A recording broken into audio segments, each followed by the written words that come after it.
नमस्कार, आप देख रहे हैं प्रदेश का सबसे भरोसेमंद news channel India news Uttar Pradesh Uttarakhand. मैं हूं आपके साथ रीता तिवारी। उत्तराखंड में विधानसभा चुनाव से ठीक पहले बेरोजगारी का मुद्दा खूब छाया हुआ है। जुलाई में जब विधायक पुष्कर सिंह धामी ने बतौर सीएम राज्य की कमान संभाली तो चंद घंटों के भीतर ही उन्होंने विभिन्न विभागों में रिक्त पड़े करीब 24,000 पदों पर भर्ती प्रक्रिया शुरू करने की घोषणा कर दी थी। इधर हाल ही में पूर्व मंत्री हरीश रावत का रोजगार के मुद्दे पर दिए गए संन्यास लेने के बयान से उपजा मामला अब थमने का नाम नहीं ले रहा है। दरअसल हरदा के इस बयान के बाद से ही लगातार सरकार और पूर्व मुख्यमंत्री हरीश रावत के बीच बयानबाजी का दौर जारी है। शासकीय प्रवक्ता यानी सुबोध उनियाल ने पूर्व मुख्यमंत्री हरीश रावत को चुनौती देते हुए कहा है कि हरीश रावत ने 3200 नौकरियों की जानकारी उपलब्ध कराने की बात कही है और वो उसके लिए तैयार है। और जहां भी हरीश रावत उन्हें बुलाएंगे वहां सभी नौजवानों के रोजगार की लिस्ट लेकर वो पहुंच जाएंगे। और इसके बाद आम आदमी पार्टी भी मैदान में उतरी है। आम आदमी पार्टी ने तो इससे भी 2 कदम आगे बढ़कर घोषणा कर डाली है कि अगर आप सत्ता में आए तो 6 महीने के अंदर 1 लाख नौकरियां युवाओं को दी जाएंगी। नौकरी लगने तक बेरोजगारों को 5,000 रुपए प्रतिमाह बेरोजगारी भत्ता दिया जाएगा। लेकिन अब सवाल यहां पर यह उठता है कि अचानक सियासी पार्टियों को बेरोजगारी की चिंता क्यों सताने लगी है। ये चुनावी घोषणा या पार्टियों को बेरोजगारी की चिंता है? दरअसल उत्तराखंड में मौजूद करीब 80 लाख वोटर्स में करीब 44 लाख के आसपास युवा वोटर्स का आंकड़ा है और ऐसे में इतने बड़े वोट बैंक को कोई भी नजरअंदाज नहीं करना चाहेगा। और यही वजह है कि विधानसभा चुनाव से ठीक पहले अचानक से बेरोजगार और बेरोजगारी सियासत का अब ये केंद्र बन गया है।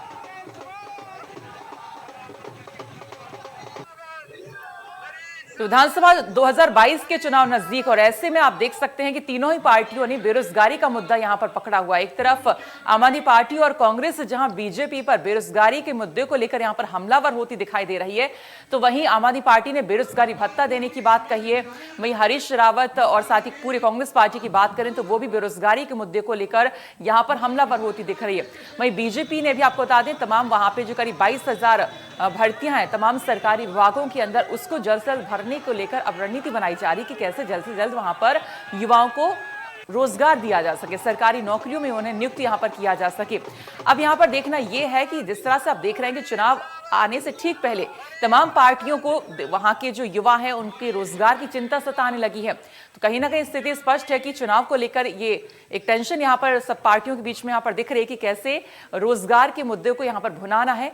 जो विपक्षी पार्टियां वहां की वो इसी मुद्दे को लेकर लगातार बीजेपी पर हमलावर होती वहां पर दिख रही हैं। अब जिस तरह से पुष्कर सिंह धामी नवनियुक्त जब मुख्यमंत्री बने तो उन्होंने भी तमाम पदों पर करीब बताया जा रहा है कि 22,000 पदों पर नियुक्तियां भर्ती करने और जो प्रक्रिया थी उसकी वो शुरू करवा दी थी और तमाम पदों पर भर्ती भी हुई थी। वही बताया जा रहा है कि हरीश रावत ने जो कुछ दिन पहले बयान दिया था कि वो राजनीति से संन्यास ले लेंगे अगर 3,200 पदों पर जो नियुक्तियां हैं उसके नाम विभाग पर्टिकुलर रूप से अगर वो मेंशन करके एक साफ तौर पर यहां पर डिस्क्लोज किए जाएं, दिखाए जाएं, तो उसके बाद वो संन्यास ले लेंगे। इसको लेकर सुबोध उनियाल ने अपना बयान दिया। उन्होंने कहा कि वो तैयार हैं और ये पूरा डेटा दिखाने के लिए तो बिल्कुल रहे। हरीश रावत उन्होंने कहा कि जहां कहेंगे, जहां आने के लिए कहेंगे वहां पर वो डेटा दिखाने के लिए तैयार है। तब यहां पर यह देखना होगा कि सुबोध उनियाल के इस बयान के बाद जो हरीश रावत के बयान पर पलटवार किया है, इसको लेकर अब हरीश रावत क्या कुछ यहां पर कहते हैं।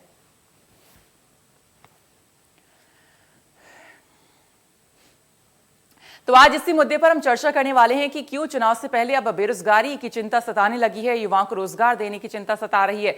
तो इसी को लेकर चर्चा करने के लिए हमारे साथ फिलहाल 2 मेहमान मौजूद हैं। कांग्रेस से हैं राजीव जैन, वरिष्ठ नेता, इसके अलावा बीजेपी से जोगेंद्र पुंडीर जी है, वरिष्ठ नेता है। दोनों का बहुत बहुत स्वागत है।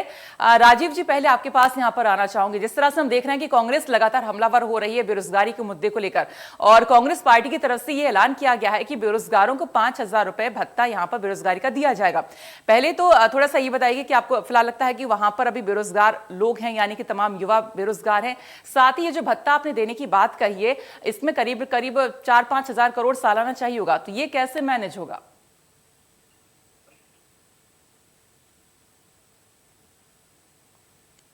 राजीव जी, आप तक आवाज पहुंच रही है?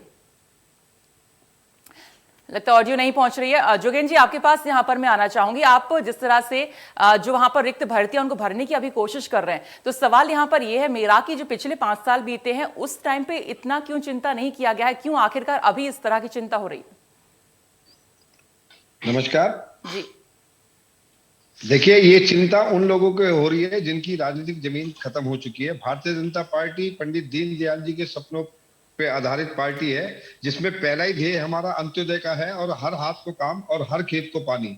जी। माननीय हरीश रावत जी का आपने बयान देखा कि हाँ। अगर जो 3200 लोगों को आपने सरकारी नौकरी दी हो उसका जी। रिकॉर्ड दे तो मैं संन्यास ले लूंगा। जी। तो मैं माननीय हरीश रावत जी का बहुत सम्मान करते हुए कहता हूं कि आपकी पार्टी तो आपको वैसे ही विश्राम और संन्यास देने के पक्ष में है। आप ये ठीकरा बीजेपी पे ना फोड़े, क्योंकि बीजेपी के हमारे शासकीय प्रवक्ता, हमारे प्रदेश प्रवक्ता सुबोध उनियाल जी ने आपको एक लिस्ट जारी कर दी है, जिसमें लगभग हमने 17,000 लोगों को नौकरी का एक आपको आंकड़ा दिया है। और हमारे कुछ लोगों ने आपसे और हमारे प्रदेश अध्यक्ष ने आपसे इस्तीफा भी मांगा। लेकिन मैं ये कहूंगा कि पूर्व की भांति आप चुनाव में 2 बार 2 विधानसभा से आप सामने आए थे, अब की बार भी आप 2 बार विधानसभा में आए और जो आपके अपने लोग आपको संन्यास दिलाने की कोशिश कर रहे हैं, आप उसका ठीकरा बीजेपी ना फोड़े। भारतीय जनता पार्टी ने शिक्षा में भी संस्कार परक शिक्षा और रोजगार परक शिक्षा, स्टार्टअप योजना और कौशल विकास योजना के तहत माननीय नरेंद्र मोदी जी के नेतृत्व में लाखों लोगों को रोजगार दिया है, स्वरोजगार से जोड़ा है और उनको आत्मनिर्भर बनाने के लिए एक बहुत महत्वपूर्ण कदम ये आजादी के बाद माननीय नरेंद्र मोदी जी के नेतृत्व में ये काम पूरे देश में चल रहा है।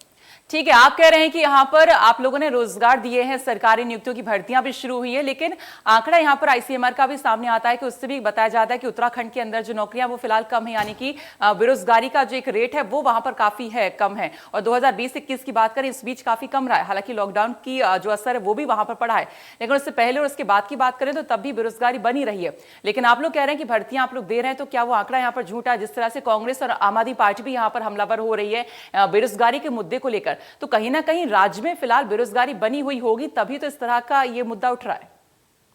देखिए, कोविड के कठिन कार्यकाल में उस समय एक परेशानी आई, लेकिन माननीय नरेंद्र मोदी जी के नेतृत्व में स्टार्टअप योजना, कौशल विकास योजना, स्वयं सहायता समूह के माध्यम से और जितने हमारे देवभूमि उत्तराखंड में प्रवासी उत्तराखंडी भाई वापस आए थे, उनको हमने स्वरोजगार से जोड़ते हुए लाखों लोगों को हमने काम दिया है। हमारी सरकार ने ये, कुछ लोग चुनाव के समय इस मुद्दे को उठाते हैं। मैं आम आदमी पार्टी से पूछना चाहता हूं कि क्या 3 साल में उन्होंने दिल्ली में कितने युवाओं को, बेरोजगारों को रोजगार से जोड़ा, कितनी सरकारी नौकरी दी, कितना बेरोजगारी भत्ता दिया? ठीक है जोगेन जी, आपके पास मैं वापस से आती हूँ, वापस से आपसे बात करते हैं। हमारे साथ हमारे ब्यूरो चीफ हैं डॉक्टर प्रवीण बने हुए हैं। सर, जिस तरह से आप देख रहे हैं कि जो बेरोजगारी का मुद्दा है, दोनों ही विपक्षी जो पार्टियां लगातार इसको उठा रही हैं, तो ओवरऑल आप थोड़ा सा एक बताइए कि किस तरह से दोनों ही पार्टियां इसको कह सकते हैं कैश करने में लगी हुई इस मुद्दे को लेकर, और उत्तराखंड में बेरोजगारी की स्थिति को लेकर हम यहाँ पर बात कर रहे हैं, तो क्या फिलहाल वहां पर बेरोजगारी की स्थिति है? युवाओं का क्या कुछ वहां पर कहना है? क्या सच में इस तरह के हालात हैं कि वहां पर रोजगार की कमी है? देखिए, उत्तराखंड में निश्चित तौर पर रोजगार इस वक्त बड़ा मुद्दा है, और चूंकि 2022 में चुनाव है तो तमाम राजनीतिक पार्टियां ये जानती है कि युवाओं का और नए वोटर का जो बड़ा जो है इसमें बड़ी हिस्सेदारी हो सकती है, और जिताने और हराने में भी इनकी बड़ी भूमिका होगी। इस बात को दोनों ही पार्टी और तीनों पार्टी आप कह सकते हैं, आम आदमी पार्टी और क्षेत्रीय पार्टियां जो यहाँ पर है वो भी जानती है। इसलिए युवाओं को सब अपने पक्ष में करने की कोशिश कर रहे हैं। कांग्रेस की तरफ से हरीश रावत ने जिस तरह से बयान दिया कि 3200 अगर सरकारी नौकरी की लिस्ट वो जारी कर दें, जिसमें उनका पता हो, किस विभाग में उनको नौकरी मिली है, उनके घर का एड्रेस पता, उनके फादर के नाम हो, पूरी लिस्ट, मतलब प्रत्येक जिनको नौकरी मिली है उनकी लिस्ट अगर जारी कर दे, वो नौकरी से अपनी जो राजनीति से संन्यास ले लेंगे। कल भी उन्होंने यही बात कही, उन्होंने कहा कि मैं अपने स्टैंड पे कायम हूं कि मैंने जो कहा है वो सही कहा है, और ये सरकार पूरे 5 साल में 3200 सरकारी नौकरी नहीं दे पाई है। जबकि दूसरी तरफ से हम बात करें तो जो मदन कौशिक हैं, प्रदेश अध्यक्ष है बीजेपी की, उनका कहना है कि हमने 5 लाख रोजगार दिए हैं। जो सुबोध उनियाल है जो कि सरकारी प्रवक्ता है, उनका ये कहना है कि हमने हजारों लोगों को सरकारी नौकरी दी है और हमारे पास लिस्ट है, और जहां पर भी हरीश रावत बुलाना चाहे वो बुला सकते हैं। तो अब कहीं ना कहीं सरकार की तरफ से, मुख्यमंत्री का भी बयान है कि हरीश रावत कब इस्तीफा दे रहे, तो सरकार की तरफ से कांग्रेस पे हमला किया जा रहा है कि उनके पास लिस्ट है और कब बुलाना चाह रहे हैं बुला ले। हालांकि अभी कांग्रेस के प्रवक्ता जुड़ नहीं पाए हैं, लगता कुछ तकनीकी दिक्कत है, वो बताते अपनी सारी बातें। लेकिन सबको पता है, चाहे कांग्रेस हो, बीजेपी हो, आम आदमी पार्टी हो, कि यूथ को साथ मिलाना होगा। आज भी हमारी बातचीत हुई है, इंडिया न्यूज की बातचीत हुई है, जो निर्वाचन आयोग की जो यहाँ सीईओ है, वो कह रहे थे कि 1 जनवरी 2022 तक जितने भी 18 साल के मतदाता उनको जोड़ने की कवायद चल रही है। तो तो इस लिहाज से देखा जाए तो काफी महत्वपूर्ण है रोजगार का मुद्दा और युवाओं को अपने साथ जोड़ने का मुद्दा जो है तमाम पार्टियों के लिए। बिल्कुल। चलिए जोगेंद्र जी के पास यहाँ पर चलते हैं। जोगेंद्र जी, आप जिस तरह से हम एक आंकड़े की बात कर रहे थे, करीबन 9th स्टेज पे आता है यहाँ पर उत्तराखंड, जहाँ पर सबसे कह सकते हैं कि बेरोजगारी का रेट जो है ज्यादा है। तो ऐसे में आप थोड़ा सा बताइए कि पिछले 5 साल में ही बताइए कि कितना और कहाँ किन किन सरकारी विभागों में नियुक्तियां यहाँ पर दी गई हैं, ताकि ये स्थिति एक स्पष्ट यहाँ पर हो कि हाँ, रोजगार वहां पर मिल रहे हैं और जो वहां के लोग हैं, जो युवा है, वो संतुष्ट हो सके। देखिए, हमारे प्रदेश प्रवक्ता ने लिस्ट आपको जारी कर दी है और जिसमें हजारों लोगों को हमने सरकारी नौकरी दी है। और मैं फिर आपको बोल रहा हूं कि जैसे आज हम अपने प्रदेश में देखें, हमारा 2 लाख युवा बेरोजगार की लाइन में खड़ा है और नौकरी वहां पे मात्र 10,000 सरकारी नौकरी है। बाकी 1,90,000 युवा कहाँ जाएगा? तो इसके लिए अगर जो चिंता की है तो भारतीय जनता पार्टी ने चिंता की है। उसको स्टार्टअप योजना में, कौशल विकास योजना में और जितना टेक्निकल हैंड था, स्वयं सहायता समूह के माध्यम से, कृषि, खेती, बागवानी के माध्यम से, आप देखो तो कुक्कुट पालन से, मौन पालन से, फिशरिंग से और डेयरी पालन से, उनको स्वरोजगार से जोड़कर आत्मनिर्भर और सक्षम बनाने के लिए जो काम माननीय नरेंद्र मोदी जी के नेतृत्व में हुआ, वो आज से पहले कहीं नहीं हुआ। हाँ, ये बात अवश्य मैं कहना चाहूंगा कि इस कोविड के कठिन कार्यकाल में जो हमारे प्रवासी उत्तराखंडी भाई आए हैं, उनके लिए भी हम लगातार सतत प्रयास कर रहे हैं, क्योंकि ये भारतीय जनता पार्टी का तो ध्येय यही है कि हर हाथ को काम और हर खेत को पानी। उसी के उसमें देखा होगा आपने, माननीय पुष्कर सिंह धामी जो हमारे युवा नेतृत्व के हाथ में अब कमान आई है, उन्होंने कुर्सी पे बैठते ही जितने 22 या 24,000 रिक्त पद जो थे, उनपे बोला कि ये चुनाव आचार संहिता लगने से पहले मेरे जितने बेरोजगार भाई हैं उनको रोजगार मिले और प्रत्येक जिले में एक मतलब आपका कहना यहाँ पर ये है कि जो यहाँ पे युवा हैं वो ज्यादा है, उनकी संख्या ज्यादा है, और जो नियुक्तियों की संख्या होती है वो यहाँ पर कम होती है, यानी कि जो वैकेंसीज यहाँ पर हैं, जो पद यहाँ पर होते हैं, इस वजह से करीब 1.5-2 लाख युवा हैं, ये बच जाते हैं। तो इनके लिए क्या किया जाए? तो इसके लिए आप बता रहे हैं कि स्वरोजगार की जो योजनाएं हैं के माध्यम से, कृषि, खेती, बागवानी के माध्यम से, चाहे कुक्कुट पालन हो, चाहे मत्स्य पालन हो, चाहे मौन पालन हो, चाहे डेयरी उद्योग हो, हमने विभिन्न योजनाओं से उनको कौशल विकास योजना और स्टार्टअप योजना में और जो 2 लाख और 3 लाख रुपए का बिना ब्याज का ऋण, जिससे कि वो आत्मनिर्भर बने, सक्षम बने, इसके लिए लाखों लाख लोगों को स्वरोजगार से जोड़ा है और ये प्रयास निरंतर जारी रहेगा।